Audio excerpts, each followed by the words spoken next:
Cancer होण्याचं सर्वात महत्वाचं कारण म्हणजे आजची आपली बदललेली जीवनशैली।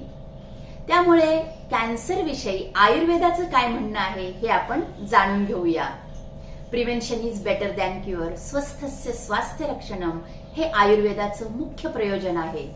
कॅन्सरमध्ये काय होतं, कोणत्याही पेशींची अनिर्बंध म्हणजे ॲबनॉर्मल वाढ होणं आणि हे शरीरातील बिघडलेल्या वातदोषामुळे होत असतं। शरीरामध्ये गर्भ तयार होत असताना पंचमहाभूतांपैकी पृथ्वी सहती, आप क्लेदयती, तेज पचती, आकाशम विवर्धयती आणि वायू विभजती म्हणजे सेल डिव्हिजन हे कार्य शरीरातील वातदोषामुळे होत असतं। त्यामुळे निरंतर वाताची चिकित्सा केली गेली तरीही शरीरात मॅलिग्नन्सी निर्माण होत नाही।